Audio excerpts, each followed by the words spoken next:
अत्यंत दुःखित अंतकरणाने उपस्थित असणारे आपण सारेजण, महाराष्ट्राच्या राजकारणातील एक कोहिनूर हिरा आणि राजकारणाच्या क्षितिजावर तेजाने तळपणारा सूर्य आज मावळलेला आहे. आमदार अजितदादा आणि श्रीचंद्रजी पवार साहेब, जसे पवार साहेब पंतप्रधान झाले नाहीत, ती खंत मराठी माणसाच्या मनामध्ये कायम राहिली. तसेच खंत दादा मुख्यमंत्री झाले नाहीत, होऊ शकले नाहीत, ही खंत आपल्या आजीवन स्मरणामध्ये राहणार आहे. आमदार अजितदादा पवार साहेबांचं नेतृत्व आणि विचार हा सर्व समाजाला, सर्व घटकांना, सर्वांना सोबत घेऊन जाणारा विचार होता.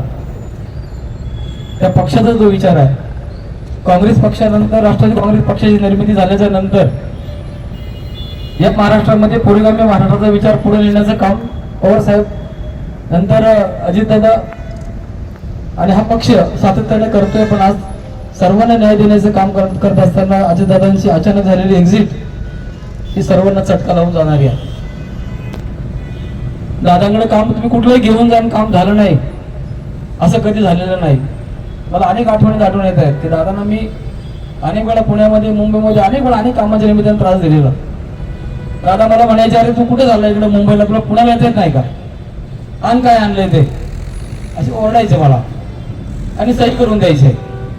ते खाली अधिकारी, कलेक्टर किंवा कोणी असतील तळागाळात काम सगळं करून द्यायचे आणि मला काम झाल्याचा आनंद मिळायचा. छोटी घटना तुम्हाला सांगतो. या ठिकाणी प्रथम छेड आहे आळे गावामध्ये. उद्या आता होलम घाटीचं आगमन होणार आहे. त्या ठिकाणी तारा तुटल्या आणि आमचे धोंगडे म्हणून एक वयस्करग्रस्त होते, त्या ठिकाणी त्यांना शॉक लागून ते एक्सपायर झाले.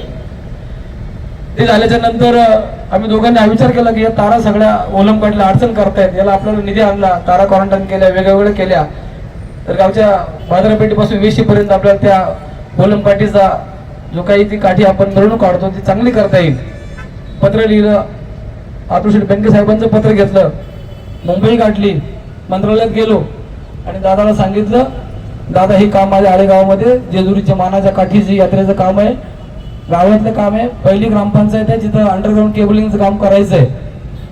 दादा म्हणले तू काय काय काय घेऊन येतो आणि पैसे घेऊन जातो. दादा म्हणलं करा, एवढं काम माझ्या गावासाठी करा. दादाने एका मिनिटात इन्व्हेस्टमेंट दिली आणि 45 लाख रुपयाचं काम त्या ठिकाणी दादाने मंजूर केलं. आणि उद्या होलम काठीला आम्हाला त्याचं उद्घाटन करायचं होतं. तारा क्वारंटाईन झाल्यात, आज काठी विना अडथळ्याची आपली मारुतीच्या मंदिराच्या शिखराला लागणार आहे. अनेक प्रसंग आहेत. दादाच्या नावाने मी पॉलिटेक्निक सुरू केलं होतं. दादाला भेटायला गेलो.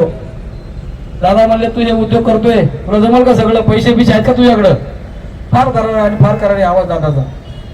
दादा म्हटलं मी करतो प्रयत्न, मला करा मदत. वळसे पाटील साहेबांना फोन करून सांगितलं त्याला मदत करा, चांगला पोरगा आहे, करेल काहीतरी प्रयत्न, सामान्य कुटुंबातून आलाय. दादाने जी जी मदत करायची ती गावासाठी, भागासाठी, परिसरासाठी या ठिकाणी केली. नेतृत्व उभं करण्याचं काम केलं. अनेक नेतृत्व दादाने उभं केली, अनेकांना संधी दिली. तालुक्यामध्ये, उत्तर पुणे जिल्ह्यामध्ये, त्या जुन्नर आंबेगाव तालुक्यामध्ये दादाने अनेकांना शक्ती देण्याचं काम केलं.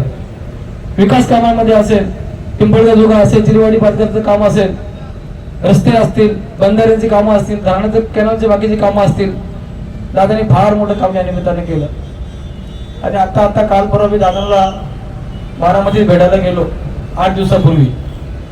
दादाकडे माझा कार्य अहवाल ठेवला. दादा म्हणलं मला तिकीट द्या. दादाने माझ्याकडे असं वर करून बघितलं, आता तिकीट मागायला आला का म्हणलं, तू काय केलं मला बघू दे. माझं सगळं पुस्तक, कार्य अहवाल वाचला. दादाने सांगितलं मी खासदार कोल्हे साहेबांशी बोलतो, अतुलशी बोलतो, अंडरदादांशी बोलतो आणि तू पुण्याला ये. दादांनी खूप वेळ आम्हाला त्या ठिकाणी दिला. आणि आज हा जाणता नेता, आज हा तुमच्या आमच्या काळात असलेला नेता आज काळाच्या पडद्यात अचानकपणानं गेलेला आहे. दादाच्या माध्यमातून ग्रामपंचायत मध्ये आम्ही 20 ते 25 कोटी रुपयाचा निधी आणला, काम केलं. दादाने आम्हाला यायचं, आम्ही भांडायचा आणि निधी द्यायचा. याचं कारण असं होतं की ते म्हणायचे तुम्ही स्वतः करता काही मागत नाही, तुम्ही लोकांसाठी मागता. मी देतो म्हणजे काही उपकार करत नाही, मी माझं काम करतोय, तुम्हाला निधी कमी पडून देणार, तुम्ही काम करा.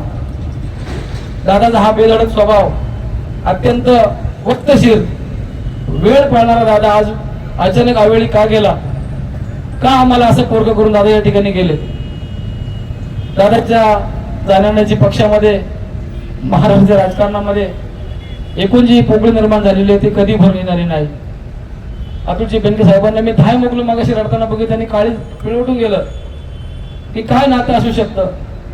आज बारामती पुणे जिल्हा लोक ढरढसर रडतायत. त्या बारामतीमध्ये मागाशी टीव्हीवर पाहिलं तर लोक धाय मोकलून रडतायत. दादा गेलेचा जो काही त्यांना दुःख आहे ते लोक शब्दात व्यक्त करू शकत नाहीत. आणि म्हणून आपल्या सर्वांना जो आधार वाटायचा, पुणे जिल्ह्याचं नेतृत्व दादा करत होते. आज पुणे जिल्ह्याला कोण वारली उरलाय? आज या महाराष्ट्रामध्ये सगळ्यात जास्त निधी आणण्याचा करता असेल, नेतृत्व करण्याचा करता असेल, कोणता धडकेबाज नेता आता उरलाय? हा प्रश्न लोकांच्या मनामध्ये आहे.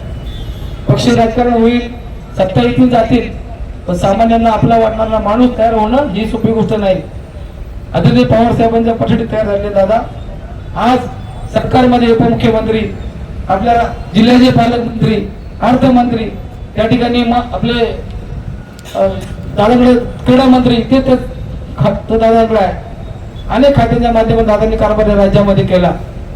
आणि या ठिकाणी मी मोठ्या प्रमाणात बघतोय महिला भगिनी या ठिकाणी ज्या मुली आमच्या पोलीस प्रशिक्षण घेत आहेत.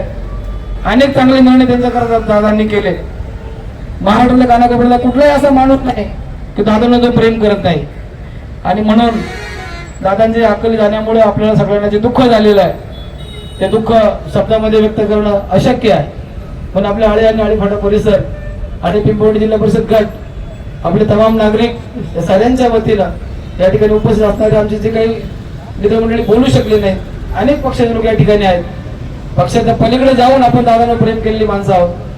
त्या ठिकाणी प्रथमजी काळे अजनाला असतील, आमचे काळेश्वर असतील, मंगेजी असतील, आणि सगळे सहकारी मंडळी या ठिकाणी उपस्थित आहेत.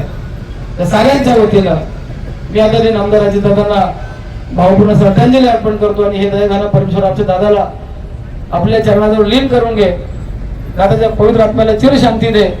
आणि या महाराष्ट्राचं भरून न येणारं नुकसान जे झालेलं आहे, देवाला या निमित्ताने साकडं आहे या पवार परिवाराला. सुप्रियाताईंची पोस्ट पाहिली मागाशी, त्यांनी एका शब्दात सांगितलं, उद्ध्वस्त. म्हणजे आज पवार कुटुंबाच्या ज्या काही वेदना आहेत, ज्या काही भावना आहेत, ते शब्दाच्या पलीकडे आहेत. आदरणीय साहेब या ठिकाणी दादा गेल्यामुळे किती व्यथित झाले असतील, कुटुंब किती हवालदिल झाला असेल. सुनेत्रा वहिनी ज्या खासदार म्हणून काम करतात, दिल्लीमध्ये होत्या. आज पार्थ आणि जय इथून तरुण दादांची मुलं राजकारणामध्ये येऊ पाहत आहेत. त्यांचं दुःख किती अतीव असेल. दुःखाच्या सागरामध्ये कोसळले पवार परिवार, एकूण बारामती असेल, एकूण पुणे जिल्हा असेल, एकूण महाराष्ट्र असेल, एकूण राष्ट्रवादी काँग्रेस पक्ष असेल, हे या ठिकाणी आपण त्याचं दुःख शब्दामध्ये मांडू शकत नाही. दादांना सगळ्यांच्या वतीनं मी या ठिकाणी भावपूर्ण आदरांजली व्यक्त करतो आणि या ठिकाणी थांबतो. आपण सारेजण पासायदान या ठिकाणी घेणार आहोत.